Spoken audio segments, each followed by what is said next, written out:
Cuplak suwange tinggal lenter, membuka tondong kudel. Pak empong lerak lere sopong guyun dele ake sir pong dele kopong sir pong dele kopong. Ampar pisangku belum masak sabigi diurung bari mangga lepok patah kayu bengkok dimakan apinya cangcurupan. Rasa sayangi lihat dari jauh. Rasa sayangi lihat dari jauh. Rasa sayangi.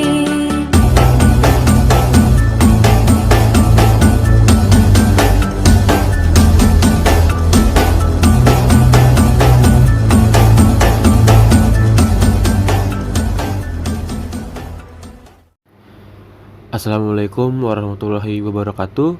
Yang terhormat dosen pengampu mata kuliah Psikologi Sastra, Ibu Sangaji Niken Hapsari MPD, dan teman-teman yang saya banggakan. Izinkan kami dari kelompok 8 untuk mempresentasikan hasil diskusi kelompok kami yang berjudul narsisme. Baiklah, untuk mengefektifkan waktu, marilah kita dengarkan penjelasan dari kelompok 8. Yang pertama ada definisi narsisme. Narsisme secara bahasa berasal dari bahasa Belanda yaitu kata narcissism, dan juga berasal dari bahasa Inggris yaitu narcissism. Yang keduanya memiliki arti yaitu sebuah perasaan cinta terhadap diri sendiri secara berlebihan. Orang yang mengalami gejala ini disebut narsisis. Sigmund Freud merupakan orang pertama yang mempopulerkan gejala psikologi narsisme pada tahun 1914 dalam esainya yang berjudul On Narcissism, An Introduction, dan menjelaskan narsisme merupakan kepribadian seseorang yang memiliki perasaan ingin dipuji dalam segala hal yang dilakukan, kurang memiliki empati, dan merasa iri kepada orang yang dianggap lebih dari dirinya. Berikut ini jenis narsisme yang pertama, yaitu grandiose narcissism. Sikap individu yang mementingkan dirinya sendiri, arogansi, dominasi sosial, merasa dirinya pemenang sementara yang lain hanyalah pecundang. Orang dengan kepribadian satu ini biasanya diperlakukan sebagai orang yang superior dari orang lain saat kecil. Kebiasaan ini kemudian terbawa sampai dewasa. Dia jadi selalu berekspektasi bahwa setiap orang akan memperlakukan dirinya dengan cara yang sama. Ketika kita berinteraksi lebih lanjut dengan mereka, kita akan menyadari orang dengan grandiose narcissism hanya peduli akan kepentingannya sendiri. Mereka rela melakukan bahkan mengorbankan apapun demi meraih apa yang diinginkan. Yang kedua, vulnerable narcissism.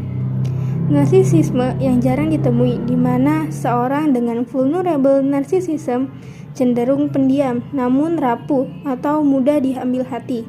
Kepribadian ini muncul dari kebiasaan diabaikan dan diperlakukan secara kasar saat kecil.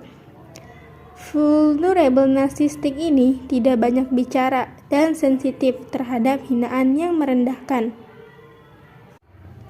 Seringkali orang dengan kepribadian ini merasa kebingungan antara perasaan inferior atau superior terhadap orang lain. Namun, mereka juga merasa tersinggung ketika orang lain tidak memperlakukan mereka sebagai seseorang yang spesial.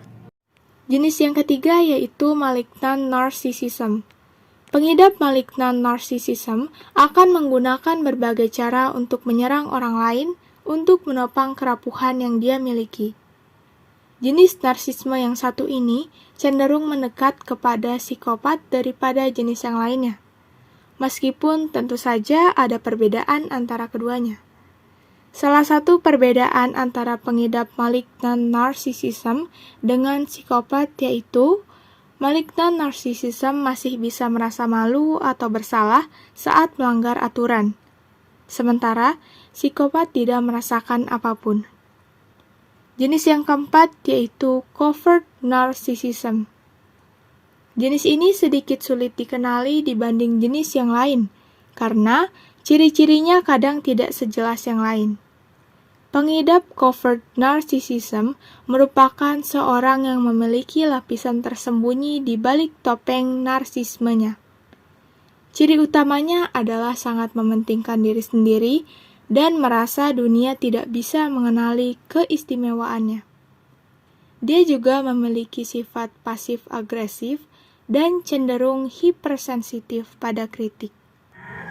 Berikut ini ciri narsisme. Yang pertama, merasa diri paling hebat.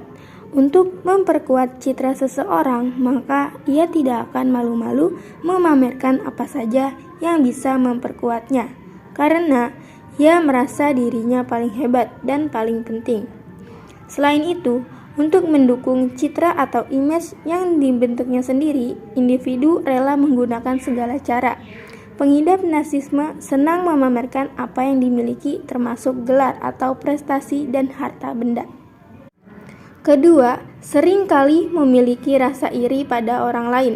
Orang dengan kepribadian narsistik akan merasa iri terhadap apa yang dimiliki orang lain. Namun, ia juga merasa bahwa saat ia memiliki sesuatu dan memamerkannya, ia merasa orang yang melihatnya juga akan iri terhadap apa yang dimilikinya.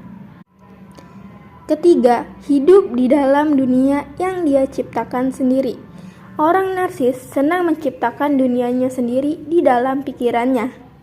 Ketika dia sadar bahwa realitas tidak menganggap mereka sebagai orang yang spesial, maka dia akan membuat dunia khayalan yang lebih sesuai dengan pola pikirnya. Di dalam dunia khayalan ini, dia menganggap bahwa dia adalah seseorang yang sempurna, sukses, kuat, menarik, dan brilian. Padahal pada kenyataannya, dunia khayalan ini hanya membuat dia terhindar dari perasaan malu dan kosong yang ada di dalam lubuk hatinya. Yang keempat, sangat ingin dikagumi. Pemikiran tentang dirinya lebih spesial dibanding orang lain, membuat orang narsis selalu ingin mendapatkan pujian. Bahkan jika dia tidak melakukan hal yang luar biasa sama sekali, hal ini terjadi karena dia membutuhkan validasi dari orang lain bahwa dirinya memang spesial. Dan yang kelima, kurang empati. Orang narsis juga cenderung tidak memiliki empati dan tidak bisa menempatkan diri di posisi orang lain. Hasilnya, dia menjadi tidak peka terhadap perasaan orang-orang di sekitarnya. Bahkan, dia sering menganggap orang lain hanyalah objek saja. Kehadiran orang lain baginya hanya untuk memenuhi kebutuhannya sendiri. Karena itu, dia tidak akan berpikir dua kali ketika ingin mengambil keuntungan dari orang-orang di sekitarnya, apalagi dari orang yang bisa membantunya mendapatkan apa yang dia inginkan. Ciri selanjutnya yaitu merasa layak memperoleh keistimewaan. Setiap individu yang mengalami gangguan kepribadian narsistik merasa bahwa dirinya berhak untuk mendapatkan keistimewaan. Karena merasa dirinya istimewa, maka dia tidak merasa bahwa untuk memperoleh sesuatu, dia harus berusaha sama seperti orang lain. Ciri yang ketujuh ialah angkuh dan sensitif terhadap kritik. Pada umumnya, orang yang mengalami gangguan kepribadian narsistik akan sangat marah dan benci jika ada orang lain yang memberikan kritik ataupun saran kepadanya. Karena mereka cenderung tidak memperhatikan orang lain dan lebih mementingkan diri sendiri. Ciri yang kedelapan ialah kepercayaan diri semu. Di depan orang lain mereka tampak tampil penuh percaya diri. Namun, ketika dihadapkan pada persoalan yang sesungguhnya, mereka justru menarik diri, karena merasa tidak memiliki modal dasar yang kuat. Ciri yang terakhir ialah orang yang narsistik yakin bahwa dirinya khusus, unik, dan dapat dimengerti oleh orang lain. Di sini saya akan membacakan faktor-faktor penyebab narsisme. para peneliti mengidentifikasi faktor-faktor perkembangan masa kanak-kanak dan sikap orang tua yang mungkin mendukung terjadinya gangguan kepribadian narsisme, antara lain. Yang pertama, temperamen yang sangat sensitif sejak lahir. Yang kedua, pujian dan penilaian yang berlebihan dari orang tua. Yang ketiga, penilaian orang tua sebagai tujuan untuk mengatur harga diri mereka. Yang keempat, sanjungan yang berlebihan yang tidak pernah seimbang dengan kenyataannya atau timbal balik. Yang kelima, pemberian perhatian yang tidak terduga dari orang tua. Yang ketujuh, penyiksaan yang terlalu pada waktu kecil. Yang kedelapan, membanggakan penampilan dan bakat orang tua. Dari beberapa faktor di atas adalah diketahui bahwa faktor penyebab seseorang cenderung narsis antara lain adalah faktor keturunan. Namun ada juga faktor persekitaran lingkungan, yaitu narsis yang biasa timbul akibat dari pujian dan penghormatan yang diterima berulang kali daripada individu lain. Baik, selanjutnya saya akan menjelaskan tentang hubungan sastra dengan kompensasi pengalaman kematian. Melalui seni narsisme juga memungkinkan kita untuk melipat gandakan eksistensi kita dengan mengaktualisasikan kemungkinan-kemungkinan yang tidak dapat diwujudkan dalam kehidupan nyata. Ada juga gagasan bahwa seni memungkinkan kita untuk melipat gandakan kematian untuk berkali-kali menyeberangi kematian, sehingga seakan-akan melalui seni kita menjinakkan kematian.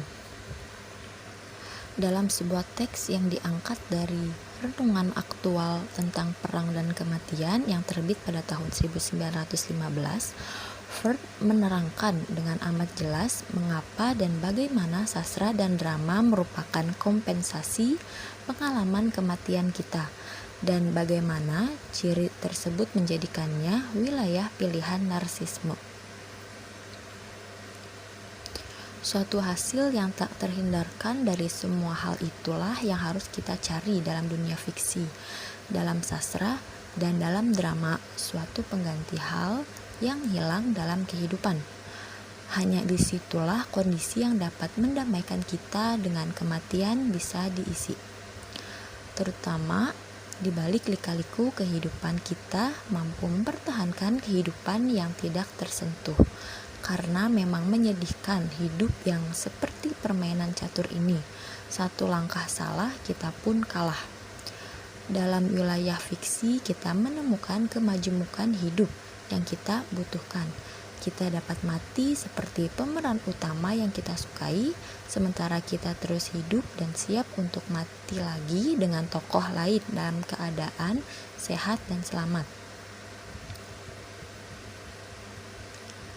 Dalam kutipan di atas, tidak hanya ada gagasan bahwa seni memungkinkan kita untuk melipat gandakan eksistensi kita dengan mengaktualisasikan kemungkinan yang tidak dapat diwujudkan dalam kehidupan nyata. Ada satu hal lagi yang memungkinkan penciptaan memuaskan narsismenya melalui seni, yang memungkinkan juga pemuasan narsisme peminatnya. Seni memberikan ilusi pada seniman bahwa dia adalah karya-karyanya, ilusi seakan dia sang pencipta. Hal itulah yang menimbulkan gejala baru yang begitu berkembang di dunia modern, yang menyanjungkan seniman, termasuk konsepsi ideologis tentang seni transendental yang bebas dari kausalitasnya maupun semua determinisme. Selesai sudah presentasi dari kelompok kami. Terima kasih kepada Bu Niken serta teman-teman yang sudah mendengarkan. Kurang lebihnya mohon dimaafkan. Wassalamualaikum warahmatullahi wabarakatuh.